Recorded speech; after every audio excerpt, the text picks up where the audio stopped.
Assalamualaikum warahmatullahi wabarakatuh. Waalaikumsalam warahmatullahi wabarakatuh. Bismillah, alhamdulillahilladzi hadana lihada wa ma kunna linahtadiya laula an hadanallah. Assalatu wassalamu ala sayyidil mursalin sayyidina Muhammadin wa ala alihi wa sahbihi ajma'in wa man tabi'ahu ila yaumiddin. Tafsir surat Yasin ini penting karena surat Yasin ini tidak asing di kalangan kita, terutama di Indonesia. Jadi sampai ada yasinan, tahlilan. Maka sewajarnya kalau kita ini tidak hanya membaca, tetapi biar ada nilai tambahnya, maka kita harus memahami apa artinya. Kemudian kalau bisa kita memahami tafsir daripada surat Yasin ini, sehingga jika kita sudah paham arti, makna, dan tafsirnya, insya Allah kita akan lebih khusyuk lagi. Nah, kitab yang akan kita kaji ini adalah kitab Tafsir Yasin dari Syekh Hamamizada. Karena memang ini salah satu tafsir Yasin yang tersendiri. Jadi satu-satunya tafsir yang Yasin yang sendirian. Karena tafsir ini menerangkan ayat per ayat dari surat Yasin, kemudian juga menceritakan hal-hal cerita yang berhubungan dengan ayat tersebut. Juga disinggung fadilah membaca surat Yasin. Kita sesudah Maulid, sesudah Isya, baca Yasin. Kadang kalau kita punya hajat yang terlalu berat, kadang kita membaca Yasin 41 kali, 14 kali. Nah, berdasarkan itu maka ini penting untuk kita belajar. A'udzu billahi minasy syaithanir rajim. Bismillahirrahmanirrahim. Yasin wal Qur'anil hakim. Innaka laminal mursalin. Artinya Yasin wal Qur'anil hakim, demi Al-Qur'an yang penuh hikmah. Innaka, sesungguhnya kamu Muhammad, laminal mursalin, adalah salah seorang dari rasul-rasul. Surat Yasin ini adalah surat Makkiyah, yaitu surat yang turun sebelum Rasulullah hijrah ke Madinah. Karena memang Al-Quran itu ada yang Makkiyah dan ada yang Madaniyah.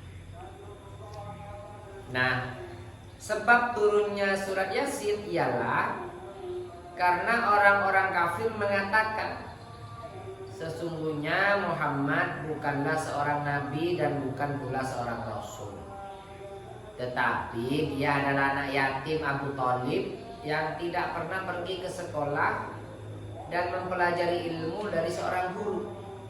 Bagaimana mungkin dia menjadi seorang nabi? Jadi ini sebab turunnya Yasin.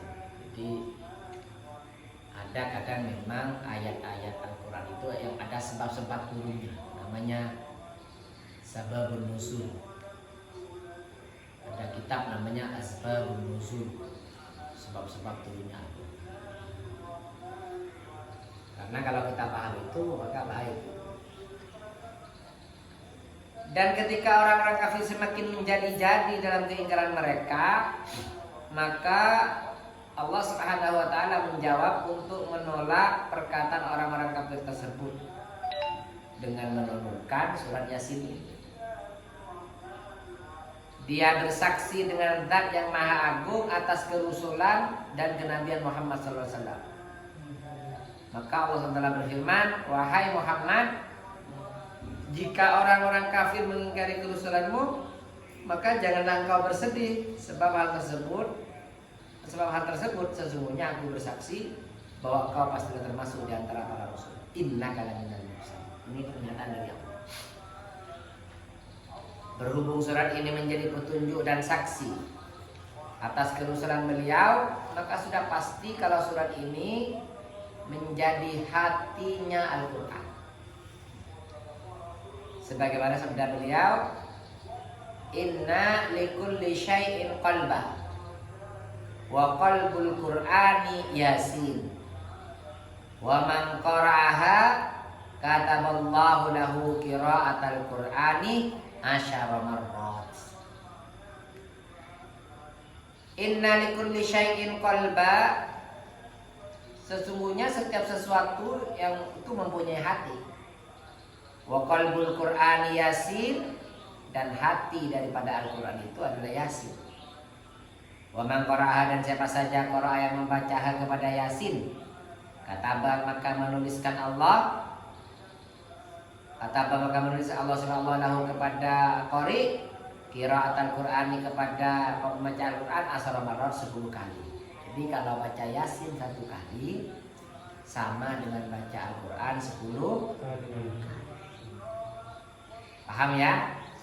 Sehingga kita sesudah maulid, kalau ada orang meninggal baca Yasin, selamatan baca Yasin. Ini artinya. Sebagaimana sabda beliau juga berikut ini, innallaha ta'ala qara'ata surat Yasin wa Taha qabla ayyahluqas samawati wal ardi wal arda bi alfai amin.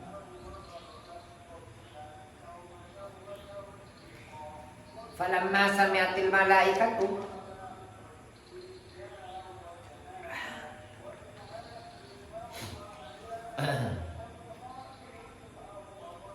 Inna Allah Ta'ala, sebenarnya Allah Ta'ala qara'a membaca Allah surat Yasin kepada surat Yasin wa Taha dan Taha qabla ayyahluqa, sebelum menciptakan Allah samawat kepada langit wal ardo dan bumi bi alfai amin 2 tahun.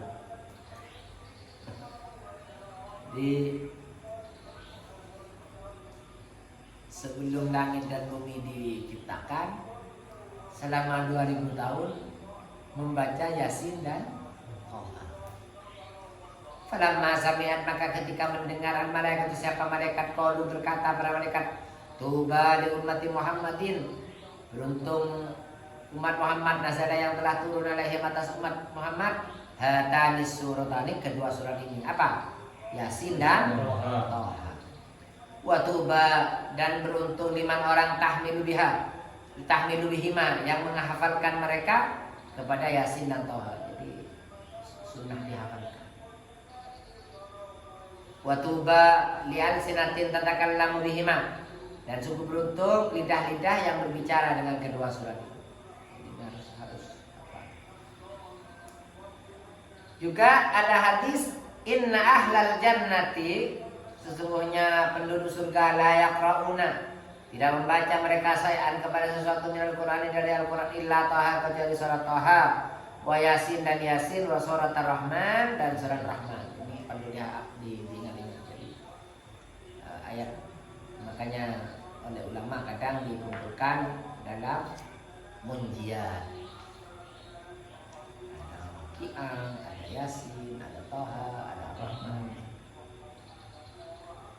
Ada hadis lagi, ayyuma muslimin wa muslimatin, siapapun orang Islam laki-laki dan perempuan, kuliah indahuma, yang dibacakan indahuma di samping mereka surat Yasin, apa surat Yasin, wahuma, dan mereka fi sakaratul maut, dalam keadaan sakaratul maut, mau meninggal itu, nazala maka turun alaihima, atas kedua muslim dan muslimah, bi'adati kulli harfin, sebanyak hitungan setiap huruf, asyaratu amlakin, 10 malaikat. Jadi kalau ada orang mau meninggal dibacakan Yasin, maka tiap huruf jadi 10 malaikat. Yakumuna baina hadi aidihima, yang berdiri mereka di depan sufufa berbentuk shaf.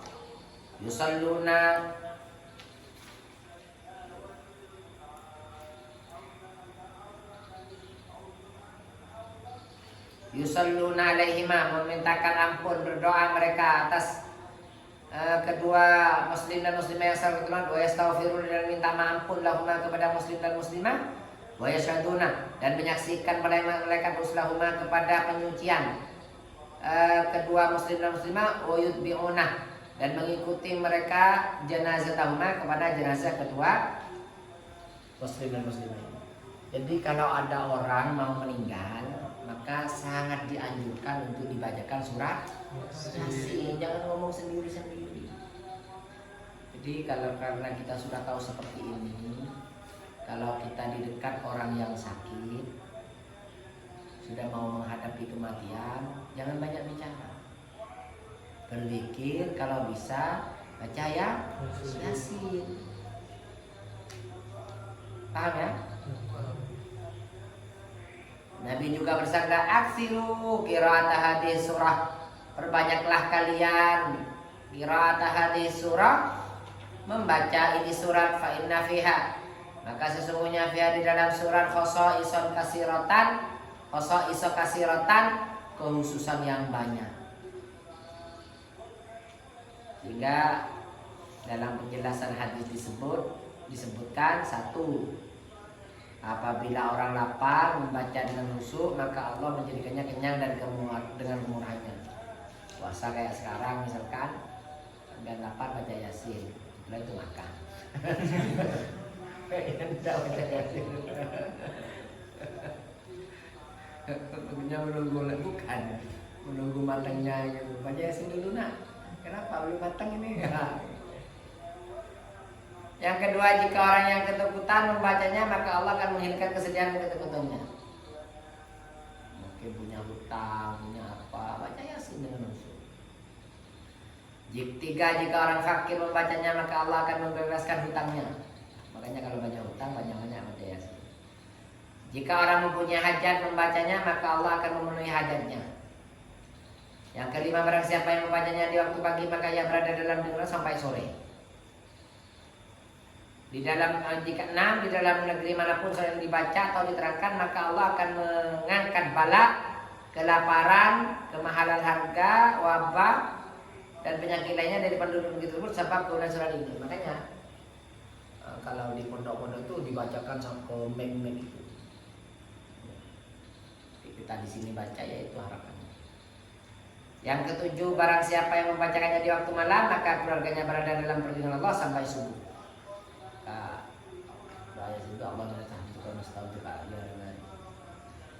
Delapan, jika dibacakan pada mayit seorang muslim, maka akan diringankan azab kuburnya jika mayit tersebut termasuk orang yang disiksa. Jika tidak demikian, maka akan menjadi tambahan dalam kegembiraan dan istirahatnya. Karena alam kubur adalah satu taman dari pertamanan surga atau satu jurang dari jurang neraka. Bagaimana saya sering mengatakan bahwa kuburan itu ya miniatur akhirat. Jadi makanya kita sunnah sering berkuburan biar kita paham kalau kita ini tidak selama-lamanya di dunia. Nah, jika kebetulan ada mbah kita, orang tua kita, saudara kita meninggal, kita bacakan Yasin, itu akan menjadi pengampun bagi mereka. Ya kalau anaknya ya jangan sedikit kan, 41 gitu, masuk 1. Mengenai makna lafal Yasin ada 5 pendapat. 1, sebagian ahli tafsir berpendapat bahwa Yasin itu artinya ya insan, wahai manusia. Kebiasaan bangsa Arab mengambil satu huruf dari satu kata, kemudian mengucapkannya. Misalnya mereka mengambil huruf ya dari kata nida ya, dan lafal insan mengambil huruf sin, lalu mereka menyusun dua huruf tersebut menjadi Yasin, yang dimaksud adalah wahai Muhammad. Yang kedua, sebagian ahli tafsir berpendapat bahwa yang dimaksud dari Yasin adalah ya sayyidal mursalin, wahai tuan para rasul. Ya, Nabi Muhammad juga. Yang ketiga, sebagian mereka berpendapat bahwa Yasin adalah salah satu nama Al-Quran. Al-Quran Al-Azim, kemudian Al-Faruq, apa itu yang membedakan hak dan batil. Dan salah satunya ada namanya Yasin. Yang keempat, sebagian mereka berpendapat bahwa Yasin adalah satu asma dari nama-nama Allah Subhanahu wa taala. 5, sebagian mereka yang berpendapat bahwa Yasin adalah nama surat, ya kayak biasanya. Jadi ada 5 pendapat. Disebutkan dalam kitab tafsir Al-Istirabadi bahwa Allah mempunyai 4.000 nama. 1.000 nama tidak ada yang mengetahuinya kecuali malaikat. Jadi 4.000, 1.000. 1.000 diantaranya berada di Lauh Mahfuz, sudah 2.000.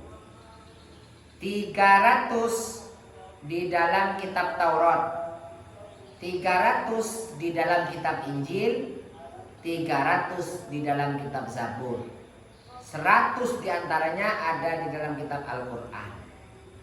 99 disebutkan dengan jelas, akan tetapi 1 diantara disamarkan, yaitu Ismul A'dham.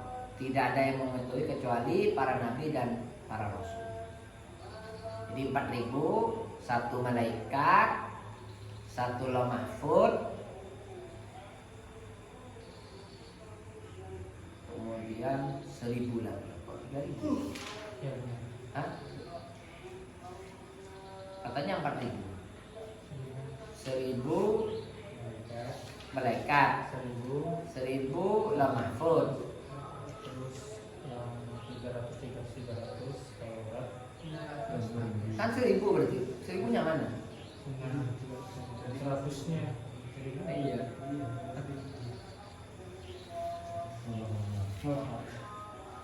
Ya, ini perlu dicek nanti ya. 3.000 mungkin. Ya. Dicek. Tapi yang paling penting, memang setahu saya 1.000 itu ada di Taurat, Zabur, Injil 300. Nah 100-nya ada di Al-Quran. 99-nya jelas, 1 yang tidak jelas. Bismillah.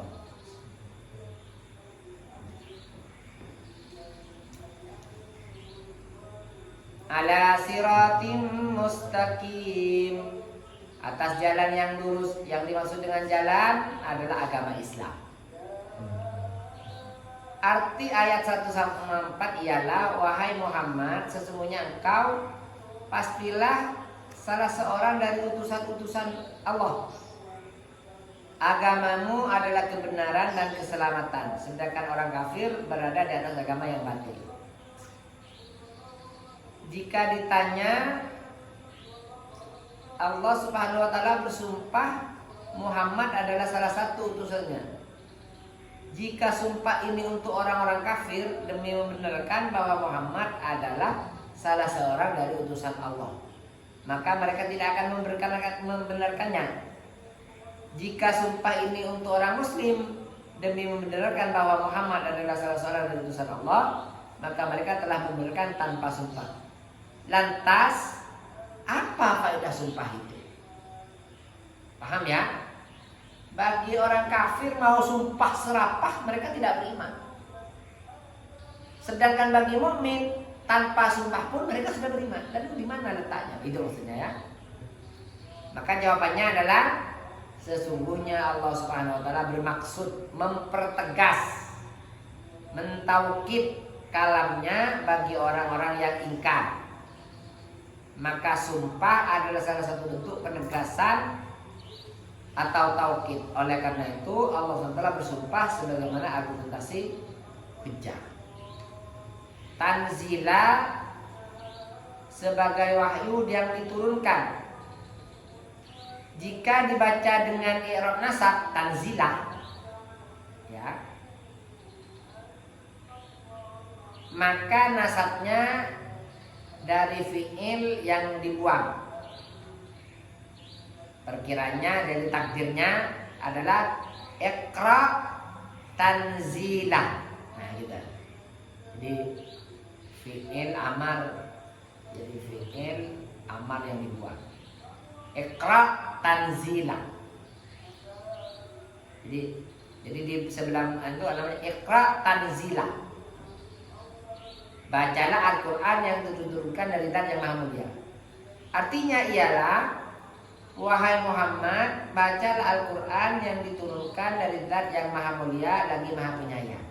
Itu kalau dibaca tanzila. Kalau dibaca tanzilu,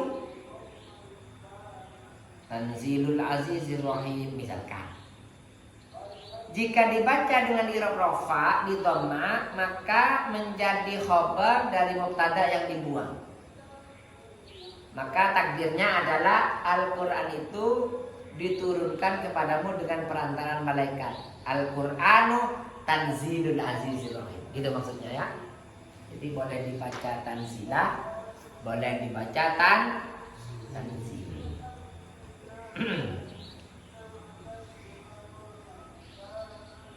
Al-Azizi oleh Zat yang Maha Perkasa, artinya ialah Al-Quran itu diturunkan oleh Tuhan yang Maha Perkasa dan amat keras siksanya bagi orang-orang yang bermaksiat. Tapi Ar-Rahimi lagi Maha Penyayang. Jadi mudah-mudahan kita ini diberi yang Ar-Rahim, bukan yang Aziz gitu loh. Artinya ialah Allah Maha Penyayang pada orang-orang yang taat. Maka wahai Muhammad, bacakanlah Al-Quran ini kepada orang-orang yang ingkar, sehingga mereka mendengarkan kalamku, takut kepadaku dan menjadi insaf. Litundhira qauman ma unzira aba'uhum fahum ghafilun. Litundhira qauman agar memberi peringatan kamu Muhammad kauman kepada kaum ma unzira aba'uhum, seperti apa yang telah diperingatkan bapak-bapak mereka. Huruf lam pada lafal litundhira adalah berfungsi taklil agar supaya bagi kata tanzil. Dikatakan bahwa lafaz ma dalam kalimat ma unzira adalah berfungsi nafi. Berarti maknanya agar kamu memberi peringatan kepada kaum bapak-bapak yang mereka belum pernah. Mohon maaf tadi salah makna ya. Jadi seperti apa yang mereka telah diberikan peringatan. Yang mereka sebelumnya tidak diberi peringatan. Itu unzira qauman ma unzira aba'uhum. Jadi namanya manafi.